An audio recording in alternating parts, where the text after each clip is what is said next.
everyone, I'm Helen and I'm half of Mea Culpa.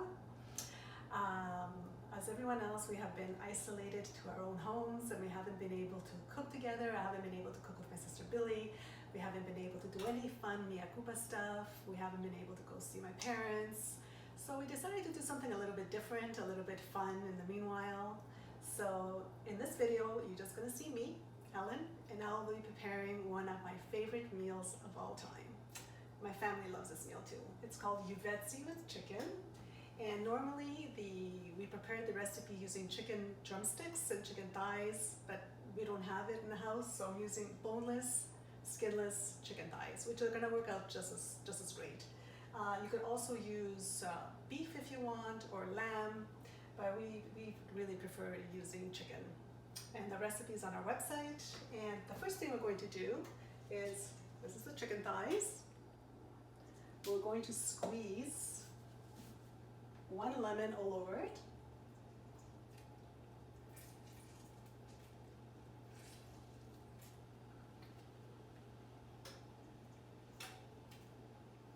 There we go. And we're gonna sprinkle it 1 teaspoon salt and 1 teaspoon pepper. Now I'm just going to mix it all up with my hands that have been washed very well. And I have a frying pan here with vegetable oil. It's starting to heat. So the first thing we're going to do is we're going to fry the meat. We don't want to cook it through, we just want to get it a little bit browned. And if the chicken had skin, it would have been a little bit better, but this will be fine. We're still going to be able to get some brownness to it. So the frying pan has been heated up with vegetable oil, and we're going to start placing the meat to fry it up a little bit. Now just keep in mind, we're not trying to cook it through. We just want to get some brownness to the exterior of the meat. You'll probably have to do it in batches. So our chicken has no skin, so we'll try to do our best.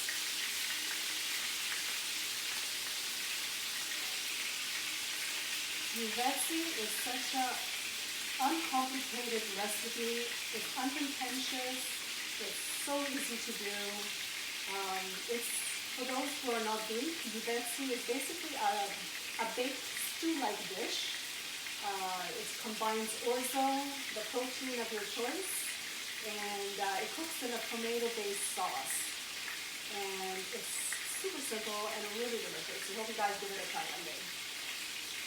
So we're gonna cook each side for just a few minutes. And then when it's done, we're gonna place it in a baking dish right here. This baking dish actually, I got it from Greece about 30 years ago. We have 2 sizes. We use it all the time. This pan is about 15 inches. I have a 12-inch one for smaller portions, and I just love it. So let's see how this is going. Okay, so we're just going to keep cooking it, and when it's done, I'm going to show you what it looks like in the pan. And we're back. So I fried up all the chicken pieces, and you can come take a look. We got some really nice browning going on, considering there was no skin.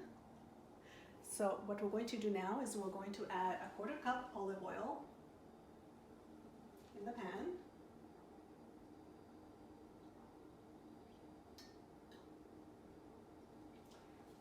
Two and 3/4 cup tomato sauce. This is our parents' homemade tomato sauce. If you don't have any homemade sauce, you can substitute it by tomato juice or homemade or store-bought sauce, but I would suggest maybe use a mixture of the two. Half tomato juice, half store-bought sauce, because the store-bought sauce is really quite red and much thicker. So it's up to you, but that's what I would do. And then I'm gonna add 7.5 cups boiled water. I know that sounds like a lot, and you're gonna see what it looks like, but the orzo is gonna drink everything up. So we're gonna start with 2 cups.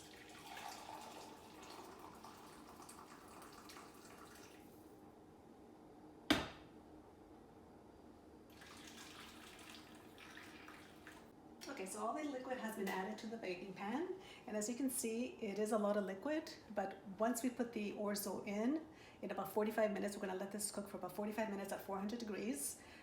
You're going to see that everything's gonna just thicken up. So to this, we're gonna add 3/4 teaspoon of cinnamon. Cinnamon. Does anyone else have a hard time saying that? Or is it just me? And here we go. That's perfect. So now we're just gonna put it in the oven and we're gonna bake it for 45 minutes. Welcome back everybody to our first edition of half a kupa, because there's only half of us here. So the chicken has been baking for 45 minutes. We're gonna remove it and we're gonna add the orzo. Be very careful because it's super hot.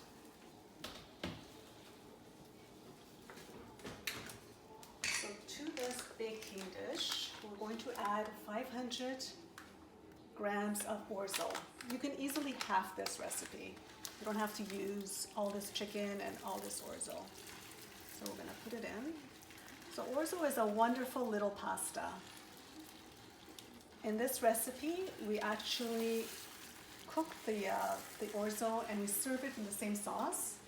And that, and because of the fact that it's not rinsed, it leaves a very nice creamy sauce.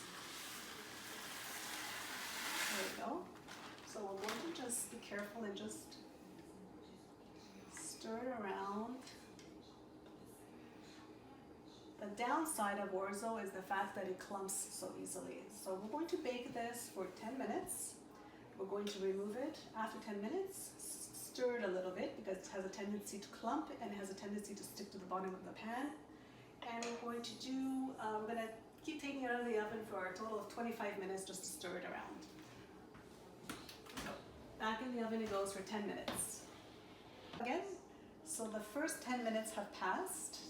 I took it out of the oven and I'm just slowly stirring it around and you can see that it's starting to thicken up. So I'm going to put it back in the oven for another 5 minutes. Basically we're going to do this every 5 minutes for the next 15 minutes. Total cooking time for the orzo is 25 minutes. If at any time during the cooking process you see it getting too thick, you can always add a little bit of boiling water in it. Okay, so back in it goes. Hello again. So the full 25 minutes have passed, and as you can see, the orzo and the sauce have thickened up nicely. Before serving, I usually like to let it sit and cool a little bit more, and as it does, it's gonna thicken even more. And that's it. So I'll show you once I plate it what it looks like. So here we are. Here's the finished product that I've plated. Nice and creamy looking. And you know what's really great with this? A sprinkling of mitzitra, grated cheese. It's amazing, guys. So that's it. Thank you very much for joining me for half kupa. I hope you guys get a chance to try this recipe. For those who are celebrating Easter this weekend, happy Easter. For those celebrating Passover, happy Passover. And to our Greek friends, Kali Anastasi. Thank you very much. Stay home, stay safe, friends.